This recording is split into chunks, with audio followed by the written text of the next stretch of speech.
우리는 이 세상에서 유명한 사람보다는 하나님 앞에서 유명한 사람이 돼야 돼요. 이 세상에서는 우리가 아무여라고 불려도 괜찮지만은 하나님 앞에서는 아무여라고 불리면 안 되잖아요. 이름 되면 알만한 사람들이 세상에 얼마나 많습니까? 사람들은 명예심이 있습니다. 우리도 그런 마음은 본성 속에 있죠. 그런데 이 세상에서 유명한 사람보다는 하나님 앞에서, 교회 앞에서 유명한 사람, 교회 앞에서 이름만 되면 알만한 사람인데 얼마나 영광스럽지 않겠습니까? 좋은 쪽으로. 안 좋은 쪽으로 유명한 사람 되면 안 되잖아요. 그래서 이 룻기를 쭉 정리를 해보면은 룻기 1장하고 룻기 4장은 완전 반전됩니다. 하나님이 우리 인생에게 주시는 복 중에 제일 좋은 복이 전화이복.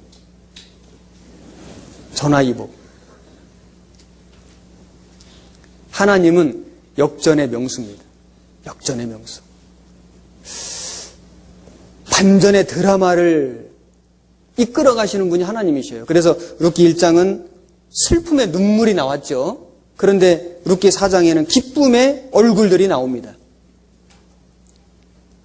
룻기 1장에는 장례식이 나오잖아요. 장례식. 남편도 죽고 아들도 죽고 계속 죽은 겁니다. 그런데 룻기 4장에는 결혼식이 나오잖아요. 룻기 1장에는 불안이 있었고 슬픔이 있었고 괴로움이 있었습니다. 그런데 룻기 4장에 가면은 기쁨이 있고 안전이 있고 사랑이 있잖아요. 그래서 하나님은 인간의 실수와 잘못에도 불구하고 그 슬픔과 역경을 딛고 일어설 때 하나님은 하나님의 뜻을 이루어 주실 뿐만 아니라 그 사람에게 축복 주시는 분이라는 걸 알 수 있습니다. 그리고 이 룻기에 나오는 이 사람들을 보면은 교회 모형이 됩니다. 교회.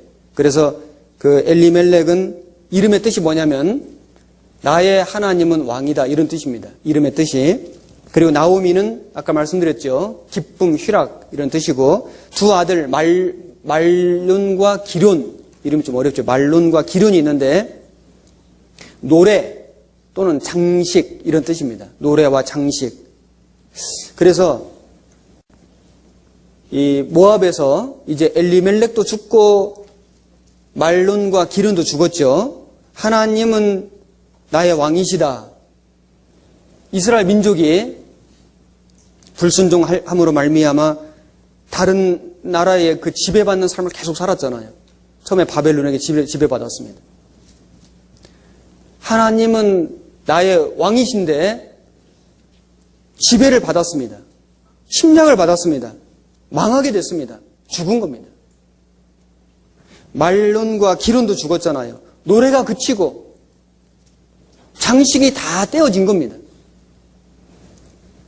그래서 나오미가 희락 기쁨이었는데 돌아올 때는 마라가 됐잖아요. 마라. 이스라엘 백성들이 바벨론 포로됐다가 돌아올 때는 아주 비참하게 돌아왔습니다. 그 뒤로도 계속 불순종으로 말미암아 고난의 역사를 이어갔습니다. 그런데 룻은 교회 모형이 됩니다. 룻은 외국인이었죠. 외국인. 말은 이방인입니다. 룻은 이스라엘 중에는 분깃이 없습니다. 이방인들은 원래 분깃이 없었습니다. 그런데 이 룻이 여호와의 날개 아래 피하기를 간절히 사모했고 나오미 하나님을 붙쫓았습니다. 우리가 구원받기를 간절히 사모했고 하나님은 룻에게 보아스를 우연히 만나게 해주신 것처럼 하나님의 섭리 가운데 하나님을 사모하는 우리로 복음을 만나게 해주셨잖아요. 이거 우연이 아니거든요. 이게 하나님 섭리입니다. 그래서 이 룻은 보아스에게 은혜 얻기를 간절히 바랬고 보아스는 기꺼이 기업을 물렀습니다. 손해를 감수하고 예수님 모형이잖아요. 그 아무여는 누굴까요? 아무여는 율법입니다. 율법. 아무여는 가까운 친족은 되지만은 그러나 그 외국인 그 룻을 받아주지 않았습니다. 율법은 틀린 건 아닙니다. 율법은 올바른 거잖아요. 그런데 율법은 죄인을 구속할 수 없습니다. 구원할 수 없습니다. 아무여는 율법의 그림자입니다. 그래서 룻은 이제 자기 친척 아비 고향 집을 떠나서 하나님을 쫓아서 이스라엘로 왔습니다. 하나님을 사랑했기 때문에 모든 걸 버린 겁니다. 하나님이 그에게 하나님의 영광으로 축복으로 갚아주셨습니다. 우리도 마찬가지죠.